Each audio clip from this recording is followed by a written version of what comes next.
नमस्कार प्यारे दोस्तों, जय श्री कृष्णा। दोस्तों, मैं गिरधारी पालीवाल और मेरे YouTube चैनल के ऑनलाइन प्लेटफॉर्म पर एक बार फिर से आप सभी का हार्दिक स्वागत करता हूं। जैसा कि दोस्तों आप स्क्रीन पर देख पा रहे हैं, पीटीटी परीक्षा 2022। दोस्तों, इस बार जो पीटीटी परीक्षा का जो आयोजन हो रहा है उसको देखते हुए दोस्तों इस वीडियो सेशन में रीजनिंग, जीके और शिक्षण अभिरुचि और हिंदी से संबंधित जितने भी महत्वपूर्ण क्वेश्चन बनते हैं उन सब पर हम चर्चा करेंगे। सबसे पहले दोस्तों हम राजस्थान के जीके के क्वेश्चन पर चर्चा करते हैं। तो दोस्तों शुरू करते हैं इस वीडियो सेशन को। उससे पहले इस वीडियो को ज़्यादा से ज़्यादा लाइक और शेयर कर दें। सबसे पहला क्वेश्चन आपकी स्क्रीन पर कि राजस्थान के किस क्षेत्र में विंध्यन पठार विस्तार है। बहुत ही अच्छा क्वेश्चन है, जल्दी से अपना आंसर बताएं कि किस क्षेत्र में विंध्यन पठार का विस्तार है। बहुत ही अच्छा दोस्तों, यहां पर आपका आंसर हो जाएगा दक्षिण पूर्व क्षेत्र, जहां पर विंध्यन पठार का विस्तार है। और इस क्षेत्र में कौन कौन से जिले आते हैं? धौलपुर और करौली वाले जिले। कौन सा? धौलपुर और करौली। कौन सा जिला हो जाएगा? धौलपुर और करौली वाला जिला इस क्षेत्र में आ जाएगा। और बात करें दोस्तों यहाँ पर नदी के क्षेत्र की, तो बनास और चंबल नदी के बीच में यह विंध्यन पठार स्थित है। किस नदी के? बनास व चंबल नदी का जो क्षेत्र है इनके बीच में यह पठार स्थित है। और यहाँ पर बलुआ पत्थर से निर्मित भाग है। यहाँ पर कौन सा भाग है? बलुआ पत्थर से निर्मित भाग। किस पत्थर से? बलुआ पत्थर से जो निर्मित भाग है, जो दक्षिण पूर्व का भाग है, इसे विंध्यन पठार का विस्तार कहा जाता है। तो यहाँ पर आपका बी ऑप्शन सही हो जाएगा। नेक्स्ट क्वेश्चन दोस्तों, मध्य अरावली क्षेत्र की सबसे ऊंची चोटी कौन सी है? बहुत ही अच्छा क्वेश्चन है। मध्य अरावली क्षेत्र की सबसे ऊंची चोटी कौन सी है? तो आपका आंसर हो जाएगा दोस्तों तारागढ़। ये जो चोटी है वो मध्य अरावली क्षेत्र की सबसे ऊंची चोटी है। और मध्य अरावली क्षेत्र की ऊंची चोटियों की बात करें तो सबसे ऊंची चोटी कौन सी है? मोरारजी। कौन सी है? मोरारजी, जो कहां पर है? अजमेर टोडगढ़ में। और इसकी लंबाई की बात करें तो इसकी लंबाई कितनी है? 933 मीटर। कितनी है? 933 मीटर। दूसरी चोटी की बात करें तो कौन सी? तारागढ़। कौन सी है? तारागढ़, जो कहां पर है? ये भी कहां पर है? अजमेर के अंदर। और इस तारागढ़ की लंबाई कितनी है? 870 मीटर। कितनी है दोस्तों? 870 मीटर। और तीसरी ऊंची चोटी कौन सी है? नागपहाड़। कौन सी चोटी है? नागपहाड़। और ये भी कहां पर है? अजमेर के अंदर। और इस नागपहाड़ की लंबाई कितनी है? इसकी है 795 मीटर। तो क्वेश्चन में देखें तो आपकी सबसे ऊंची चोटी कौन सी है? तारागढ़। बी ऑप्शन आपका क्या हो जाएगा? सही हो जाएगा।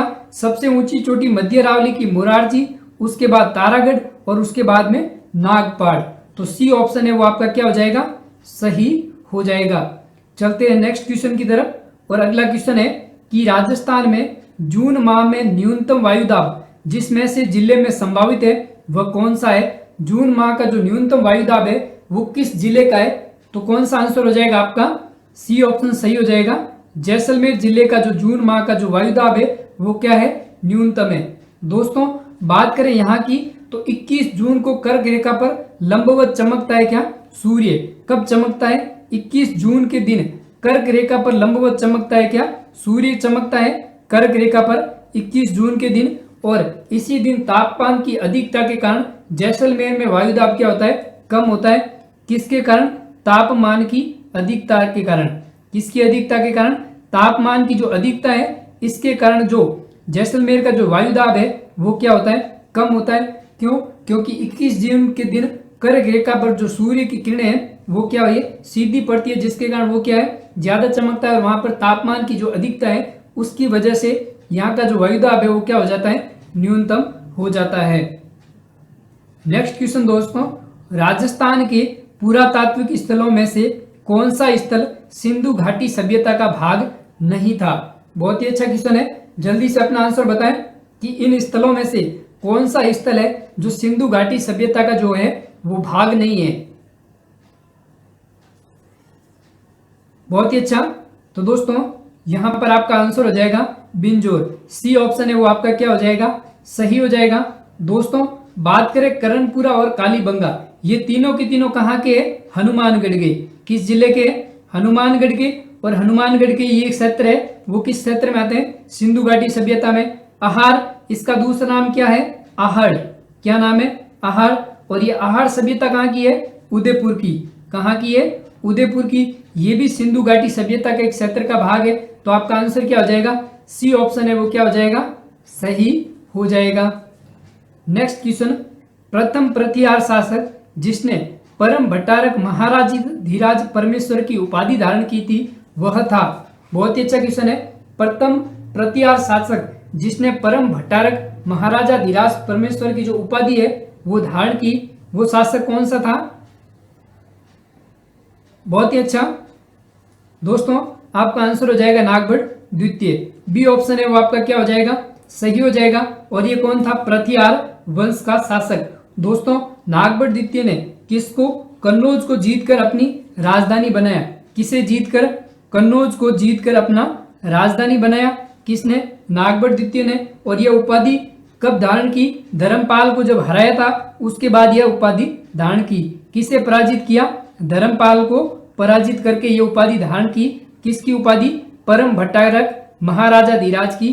किसने उपाधि धारण की? नागभट्ट द्वितीय ने। और इसका उल्लेख कहां पर मिलता है? 815 ईस्वी के बुचकुला अभिलेख में। किसमें? बुचकुला जो अभिलेख है इसमें इसका उल्लेख मिलता है। नागभट्ट द्वितीय की जो प्रतिहार शासक है इसकी उपाधि क्या थी? परम भट्टारक महाराजाधिराज। और ये उपाधि कब धारण की? जब उसने धर्मपाल को पराजित किया। तो बी ऑप्शन आपका क्या हो जाएगा? सही हो जाएगा। चलते हैं नेक्स्ट क्वेश्चन की तरफ। अगला क्वेश्चन है कि किस राजपूत राजा ने हरिनाथ, सुंदरदास एवं जगन्नाथ जैसे विद्वानों को संरक्षण प्रदान किया? बहुत ही अच्छा क्वेश्चन है, जल्दी से अपना आंसर बताएं।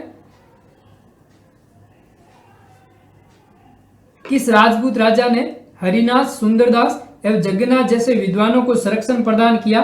तो आपका आंसर हो जाएगा आमेर के महाराजा मानसिंह। ए ऑप्शन सही हो जाएगा। दोस्तों, आमेर के महाराजा मानसिंह के समय ये हरिनाथ, सुंदरदास और जगन्नाथ जैसे विद्वान थे। और जगन्नाथ ने मानसिंह कीर्ति मुक्तावली की रचना की थी। किसने? जगन्नाथ ने। किसकी रचना की? मानसिंह कीर्ति मुक्तावली। किसकी? मानसिंह कीर्ति मुक्तावली की क्या की? रचना की थी। किसने? जगन्नाथ ने। ठीक है दोस्तों, तो यहां पर आपका आंसर ए है वो क्या हो जाएगा? सही हो जाएगा। नेक्स्ट क्वेश्चन, पृथ्वीराज तृतीय और मोहम्मद गोरी के मध्य कितने युद्ध लड़े गए थे? बहुत ही अच्छा क्वेश्चन है। पृथ्वीराज तृतीय और मोहम्मद गोरी के बीच में कितने युद्ध लड़े गए थे? तो दोस्तों आपका आंसर हो जाएगा 2 युद्ध। तराइन के दोनों युद्ध थे। पहला तो तराइन का प्रथम युद्ध। कौन सा? तराइन का प्रथम युद्ध। ये कब लड़ाया गया था? 1191 में लड़ा गया। और इसके अंदर पृथ्वीराज तृतीय की क्या हुई? जीत हुई। पृथ्वीराज तृतीय इसमें क्या रहा? विजेता रहा। और तराइन का द्वितीय युद्ध, किसका? तराइन का द्वितीय युद्ध, ये कब लड़ा गया था? तराइन का जो सेकंड युद्ध है ये कब लड़ा गया? 1192 में। कब? तराइन का द्वितीय युद्ध 1192 ईस्वी में लड़ा गया। ठीक है। और इस युद्ध में मोहम्मद गोरी की क्या हुई? जीत हुई। किसकी? मोहम्मद गोरी इसमें क्या रहा? विजेता रहा। और पृथ्वीराज तृतीय की क्या हो गई? हार हो गई। तो यहां पर आपका सी ऑप्शन है वो क्या हो जाएगा? सही हो जाएगा। नेक्स्ट क्वेश्चन, राजस्थान में 1857 की क्रांति सर्वप्रथम कहां पर हुई? बहुत ही अच्छा क्वेश्चन है, जल्दी से अपना आंसर बताएं। राजस्थान में 1857 की क्रांति सर्वप्रथम कहां पर हुई? तो आपका आंसर हो जाएगा नसीराबाद में। सी ऑप्शन सही हो जाएगा। दोस्तों, बात करें राजस्थान में 1857 की क्रांति की शुरुआत राजस्थान में कब हुई? 28 मई से इसकी शुरुआत हुई। कब हुई? 28 मई से 1857 की क्रांति की शुरुआत हुई। और सबसे पहले यह क्रांति कहां पर हुई? नसीराबाद में। कहां पर हुई थी? नसीराबाद में सबसे पहले क्रांति हुई। और क्रांति का जो अंत है, यानी कि इस क्रांति का जो समापन है वो कहां पर हुआ? सीकर के अंदर। इस क्रांति का जो समापन है वो कहां पर हुआ? सीकर के अंदर इसका समापन हुआ। तो यहां पर सी ऑप्शन है वो आपका क्या हो जाएगा? सही हो जाएगा। नेक्स्ट क्वेश्चन, कौन सा जोड़ा सही नहीं है? बहुत ही अच्छा क्वेश्चन है। एक तरफ आपको रियासत दे रखी है, दूसरी तरफ पॉलिटिकल एजेंट दे रखा है। जयपुर का कर्नल एडन, मेवाड़ का मेजर सावस, कोटा का मेजर बटन और जोधपुर का पैट्रिक लॉरेंस। जल्दी से बताएं कौन सा जोड़ा गलत है। तो दोस्तों बात करें जयपुर का कर्नल एडन, ये सही है। मेवाड़ का मेजर सावर्स, ये भी सही है। कोटा का मेजर बटन, ये भी सही है। जोधपुर का पैट्रिक लॉरेंस, ये जोड़ा आपका गलत है। जोधपुर का पैट्रिक लॉरेंस नहीं, मॉक मेसन। कौन था? मॉक मेसन था जोधपुर का पॉलिटिक एजेंट, मॉक मेसन। तो आपका आंसर क्या हो जाएगा? डी ऑप्शन सही हो जाएगा।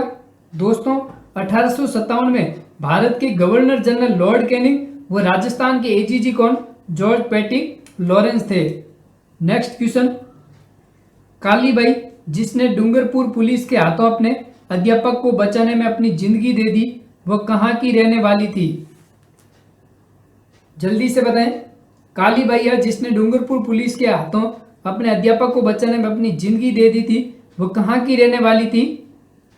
दोस्तों आपका आंसर हो जाएगा रास्तापाल, सी ऑप्शन सही हो जाएगा। और दोस्तों ये जो रास्तापाल की घटना है, ये कब की घटना है?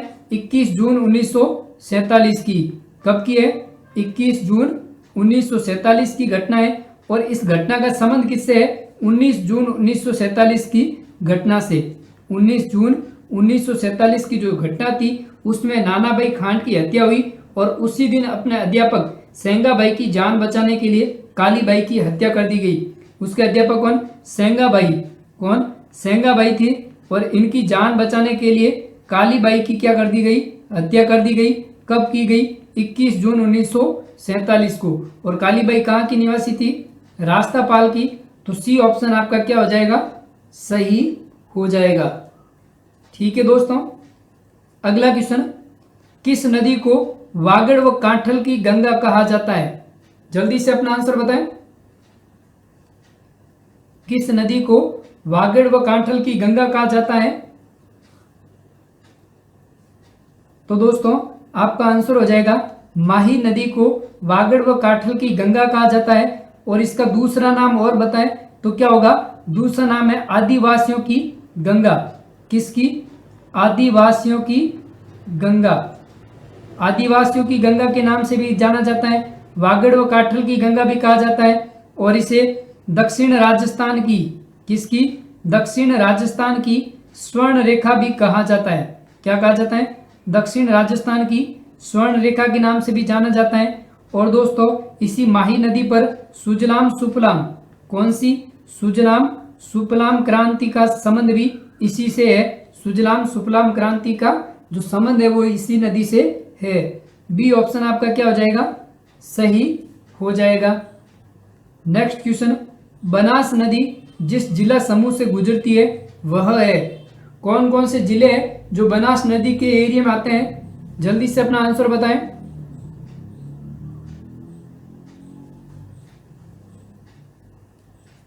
तो दोस्तों आपका आंसर हो जाएगा अजमेर, भीलवाड़ा, चित्तौड़गढ़ और टोंक। इन जिलों के क्षेत्र में आती है बनास नदी।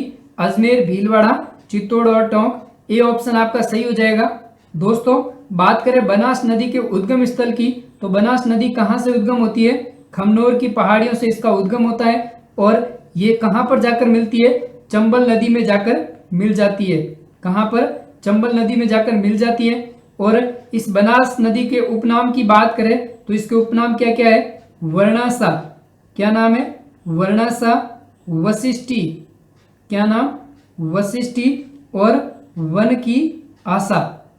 दूसरा क्या उपनाम है? वन की आशा। वर्णासा और वशिष्ठी, इन उपनामों से माही नदी को, बनास नदी को जाना जाता है।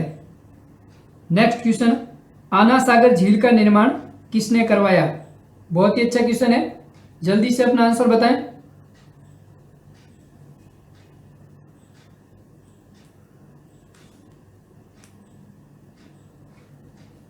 तो दोस्तों आपका आंसर हो जाएगा अर्णोराज। बी ऑप्शन सही हो जाएगा। और अर्णोराज कौन थे? पृथ्वीराज चौहान के पिता। कौन थे? पृथ्वीराज चौहान के पिता अर्णोराज ने अन्ना सागर झील का निर्माण करवाया। और निर्माण कब कराया? 2135 ईस्वी में, 35 ईस्वी में, सॉरी 1135 ईस्वी में इस झील का निर्माण कराया। और ये झील कहाँ पर स्थित है? नाग पहाड़ और तारागढ़ पहाड़ के बीच में। किसके? नाग पहाड़ और तारागढ़ पहाड़ के बीच में ये झील स्थित है। और शाहजहां ने इसी झील के किनारे 5 बारहदरी का निर्माण करवाया। किसने? बारहदरी का निर्माण किसने करवाया? शाहजहां ने। किसने करवाया? शाहजहां ने। कितनी? 5 बारहदरियों का निर्माण करवाया। नेक्स्ट क्वेश्चन, राजस्थान में मानसून का जुआ किसे कहा जाता है? बहुत ही अच्छा क्वेश्चन है। राजस्थान में मानसून का जुआ किसे कहा जाता है?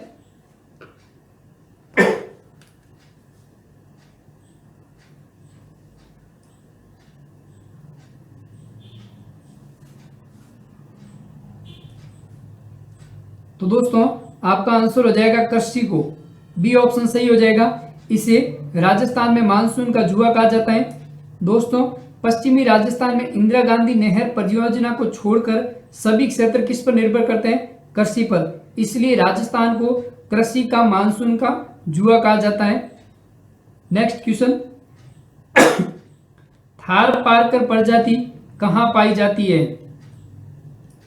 बहुत ही अच्छा क्वेश्चन है। जो थारपारकर जो प्रजाति है वो कहाँ पाई जाती है?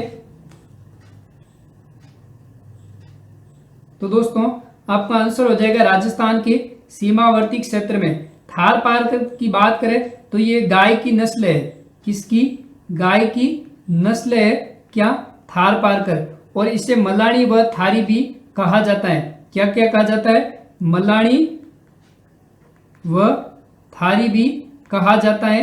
किसे? थारपारकर को। और ये जो बाड़मेर पूर्वी जैसलमेर किन किन क्षेत्र में पाई जाती है? बाड़मेर प्लस पूर्वी जैसलमेर क्षेत्र और पश्चिमी जोधपुर। किस किस क्षेत्र में? पूर्वी जैसलमेर और पश्चिमी जोधपुर वाले क्षेत्र में थारपारकर पाई जाती है। ठीक है दोस्तों, तो आपका डी ऑप्शन है वो क्या हो जाएगा? सही हो जाएगा। नेक्स्ट, राजस्थान हरिजन सेवा संघ की स्थापना कब हुई?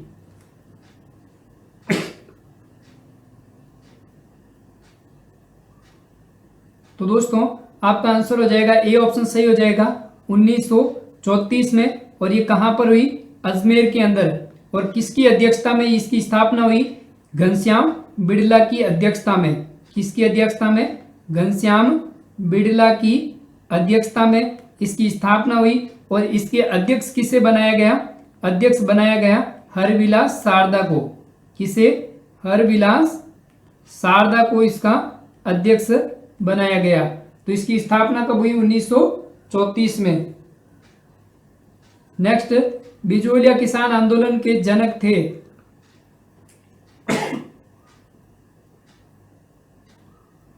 तो दोस्तों आपका आंसर हो जाएगा बिजोलिया किसान आंदोलन के जनक कौन? विजय सिंह पथिक। और इनका उपनाम क्या है? भूप सिंह। इनका दूसरा नाम क्या है? भूप सिंह। और इनके जन्म की बात करें तो इनका जन्म कहाँ हुआ? उत्तर प्रदेश में। कहाँ हुआ? उत्तर प्रदेश में। और उत्तर प्रदेश में किस जगह? बुलंदशहर में। कहाँ पर? बुलंदशहर में भूप सिंह यानी विजय सिंह पथिक का जन्म हुआ। नेक्स्ट क्वेश्चन, सामाजिक सुधारक गोविंद गुरु का जन्म कहाँ हुआ? समाज सुधारक गोविंद गुरु का जन्म कहाँ हुआ? तो दोस्तों आपका आंसर हो जाएगा सी ऑप्शन, बंजारा परिवार में इनका जन्म डूंगरपुर में। कहाँ पर? डूंगरपुर में इनका जन्म हुआ। डूंगरपुर में किस जगह? बांसिया गांव में। बांसिया गांव में जन्म कब हुआ? 20 सितंबर 1858 को। कब हुआ? 20 सितंबर 1858 को। किस में? बंजारा परिवार में इनका जन्म हुआ। सी ऑप्शन आपका क्या हो जाएगा? सही हो जाएगा। नेक्स्ट क्वेश्चन, शेखावटी क्षेत्र से संबंधित नृत्य है।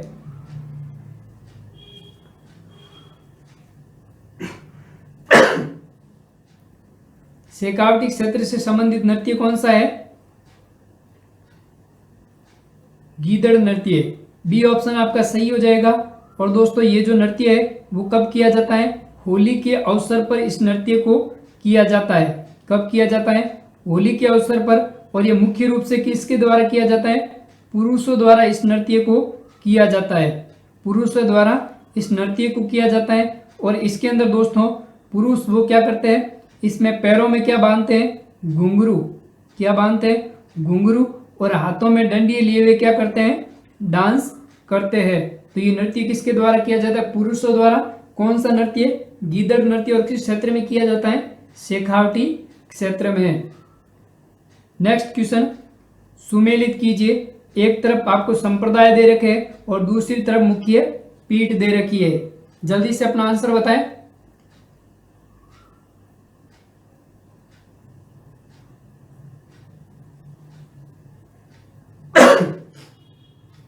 देखिए गुदड़ संप्रदाय कहां पर? दांतड़ा।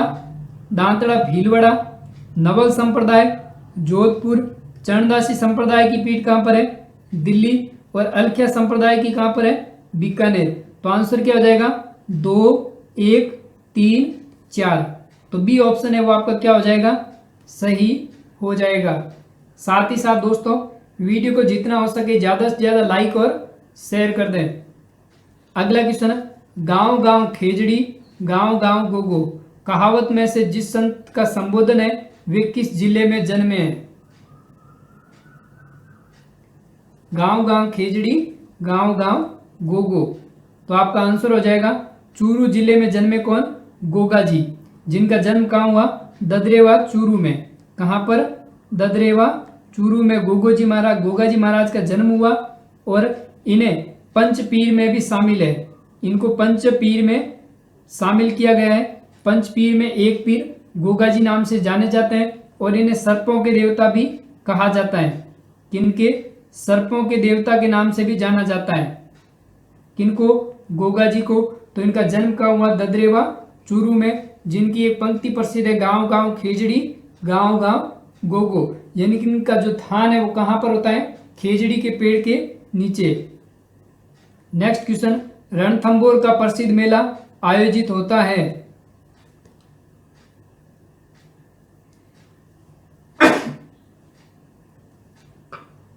तो दोस्तों आपका आंसर हो जाएगा जो रणथंभौर का जो प्रसिद्ध मेला है वो भाद्रपद शुक्ल चतुर्थी के दिन लगता है। और यहाँ पर ये मेला किसका लगता है? गणेश जी भगवान का।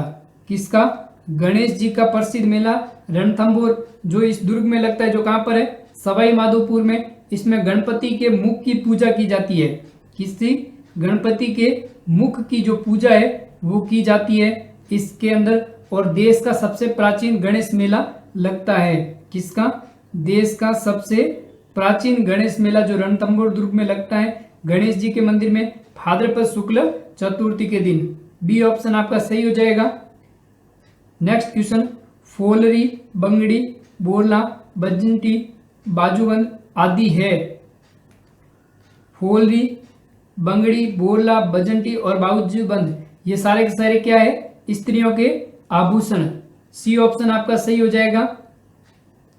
नेक्स्ट क्वेश्चन, किस किले को तारागढ़ नाम से जाना जाता है? बहुत ही अच्छा क्वेश्चन है। तो दोस्तों आपका आंसर हो जाएगा बूंदी के किले को तारागढ़ नाम से जाना जाता है। बी ऑप्शन आपका सही हो जाएगा। नेक्स्ट क्वेश्चन, राजस्थान में सबसे अधिक ऊन देने वाली भेड़ की नस्ल है।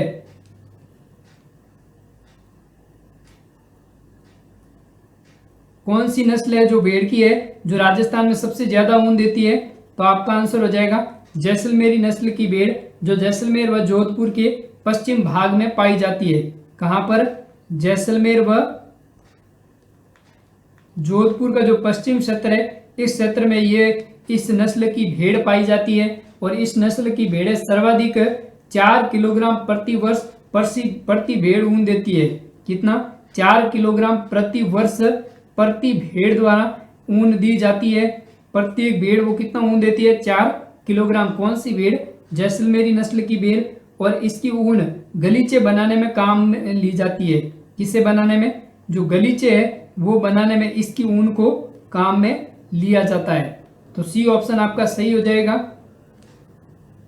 नेक्स्ट क्वेश्चन, 2022 का आईपीएल का खिताब किसने जीता? बहुत ही अच्छा क्वेश्चन है, करंट का हाल ही का क्वेश्चन आया है, बहुत ही अच्छा क्वेश्चन। 2022 का आईपीएल का खिताब किस टीम ने जीता? तो आपका आंसर हो जाएगा गुजरात टाइटंस। ये टीम है वो विजेता रही इस बार 2022 की आईपीएल की, और जो राजस्थान रॉयल्स की टीम है ये इस बार क्या रही? उप विजेता। और दोस्तों बात करें ये आईपीएल का कौन सा संस्करण था? 15वां संस्करण। कौन सा? 15वां संस्करण। और इस बार की कुल कितनी टीमों ने भाग लिया? 10 टीमों में, जिसमें 2 नई टीमें थी, गुजरात टाइटंस और Lucknow super giants. Gujarat Titans के कप्तान हार्दिक पांड्या और लखनऊ सुपर जायंट्स के कप्तान केएल राहुल। और ऑरेंज कैप का जो खिताब है वो किसको मिला? ऑरेंज कैप का खिताब मिला युजवेंद्र चहल को। किसे? युजवेंद्र चहल को। और जो पर्पल कैप है वो किसे मिली? बटलर को। किसे? बटलर को। तो यहां पर आपका ए ऑप्शन है वो क्या हो जाएगा? सही हो जाएगा। नेक्स्ट क्वेश्चन, थॉमस कप किससे संबंधित है? थॉमस कप का संबंध किससे है? तो दोस्तों आपका आंसर हो जाएगा थॉमस कप का संबंध है बैडमिंटन से। और थॉमस कप का विजेता कौन रहा इस बार? भारत। भारत है जो इसका विजेता रहा, और इंडोनेशिया इसका क्या रहा? उप विजेता। कौन? इंडोनेशिया। ये क्या रहा? उप विजेता। ठीक है दोस्तों, तो यहां पर ये ऑप्शन है आपका क्या हो जाएगा? सही हो जाएगा। नेक्स्ट क्वेश्चन, अंतर्राष्ट्रीय योग दिवस कब मनाया जाता है? बहुत ही अच्छा क्वेश्चन है। अंतर्राष्ट्रीय योग दिवस कब मनाया जाता है? 21 जून को। ए ऑप्शन आपका सही हो जाएगा। साथ ही साथ वीडियो को ज़्यादा से ज़्यादा लाइक और शेयर कर दें। Next question, reserve bank of India का राष्ट्रीयकरण कब हुआ? जल्दी से अपना आंसर बताएं। रिजर्व बैंक ऑफ इंडिया का राष्ट्रीयकरण कब हुआ? 1 जनवरी 1949 को। ए ऑप्शन आपका सही हो जाएगा। Next question, Lata Mangeshkar Dinanath award किसे दिया गया? बहुत ही अच्छा क्वेश्चन है, जरूर छपेगा। लता मंगेशकर दीनानाथ अवार्ड किसे दिया गया? तो आपका आंसर हो जाएगा नरेंद्र मोदी। ए ऑप्शन आपका सही हो जाएगा। नेक्स्ट क्वेश्चन, निम्नलिखित में से कौन सा मूल अधिकार भारतीय संविधान में नागरिकों को नहीं प्रदान किया गया है? बहुत ही अच्छा क्वेश्चन है। ऑप्शन है देश के किसी भी भाग में बसने का अधिकार, लिंग समानता का अधिकार, सूचना का अधिकार, या शोषण के विरुद्ध अधिकार। तो क्या आंसर हो जाएगा? सी ऑप्शन सही हो जाएगा, सूचना का अधिकार। नेक्स्ट क्वेश्चन, भारत सरकार का संवैधानिक अध्यक्ष कौन होता है? राष्ट्रपति, प्रधानमंत्री, भारत का मुख्य न्यायाधीश, या महान्यायवादी? भारत सरकार का संवैधानिक अध्यक्ष कौन होता है? राष्ट्रपति। ए ऑप्शन आपका सही हो जाएगा। नेक्स्ट क्वेश्चन, राज्यसभा के सदस्यों का कार्यकाल कितने वर्ष का होता है? 3 वर्ष, 4 वर्ष, 5 वर्ष, या 6 वर्ष? जल्दी से बताएं। राज्यसभा के जो सदस्यों का जो कार्यकाल है वो कितने वर्ष का होता है? 6 वर्ष का। डी ऑप्शन आपका सही हो जाएगा। नेक्स्ट क्वेश्चन, संसद की लोक लेखा समिति का अध्यक्ष नियुक्त किया जाता है लोकसभा अध्यक्ष द्वारा, भारत के प्रधानमंत्री द्वारा, भारत के राष्ट्रपति द्वारा, या राज्यसभा के अध्यक्ष द्वारा? संसद की जो लोक लेखा समिति है इसका अध्यक्ष किसके द्वारा नियुक्त किया जाता है? लोकसभा अध्यक्ष द्वारा। ए ऑप्शन आपका सही हो जाएगा। नेक्स्ट क्वेश्चन, यदि किसी राज्य की विधानसभा का अध्यक्ष पद त्यागना चाहे तो अपना त्याग पत्र किसको देगा? मुख्यमंत्री को, राज्यपाल को, उपाध्यक्ष को, या राष्ट्रपति को? किसको देगा अपना त्याग पत्र? उपाध्यक्ष को। सी ऑप्शन आपका सही हो जाएगा। नेक्स्ट क्वेश्चन, क्षेत्रफल की दृष्टि से विश्व में भारत का कौन सा स्थान है? दूसरा, तीसरा, 11वां, या 7वां? बहुत ही अच्छा क्वेश्चन है, स्टार लगा दे। क्षेत्रफल की दृष्टि से भारत का विश्व में स्थान कौन सा है? 7वां स्थान। डी ऑप्शन आपका सही हो जाएगा। नेक्स्ट क्वेश्चन, संविधान सभा के समक्ष संविधान की प्रस्तावना किसने प्रस्तुत की? Jawaharlal Nehru, doctor Bhimrao Ambedkar, B N. राव या महात्मा गांधी? ये प्रस्तावना किसने पेश की संविधान सभा की? जवाहरलाल नेहरू ने। ए ऑप्शन आपका सही हो जाएगा। नेक्स्ट क्वेश्चन, निम्नलिखित में से संघ संविधान समिति का अध्यक्ष कौन था? Jawaharlal Nehru, doctor Bhimrao Ambedkar, B N. राव या अल्लादी कृष्णा स्वामी अय्यर? संविधान समिति का जो अध्यक्ष है वो कौन था? जवाहरलाल नेहरू। ए ऑप्शन आपका सही हो जाएगा। नेक्स्ट क्वेश्चन, नए राज्य के गठन की शक्ति किसमें निहित है? संसद में, राष्ट्रपति में, मंत्रिपरिषद में या किसी में नहीं? राज्य के गठन की शक्ति किसमें निहित होती है? संसद में। ए ऑप्शन आपका सही हो जाएगा। नेक्स्ट क्वेश्चन, भारतीय संविधान नागरिकता प्रदान करता है जन्म के आधार पर, निवास के आधार पर, देशीयकरण के आधार पर या उपयुक्त सभी के आधार पर? जल्दी बताएं। तो दोस्तों, भारतीय जो संविधान है वो नागरिकता प्रदान करता है जन्म के आधार पर, निवास के आधार पर, देशीयकरण के आधार पर, इन तीनों के आधार पर। तो उपयुक्त सभी, डी ऑप्शन आपका सही हो जाएगा। तो दोस्तों, अगर आपको आज का वीडियो सेशन अच्छा लगा है तो इसे ज़्यादा से ज़्यादा लाइक और शेयर कर दें।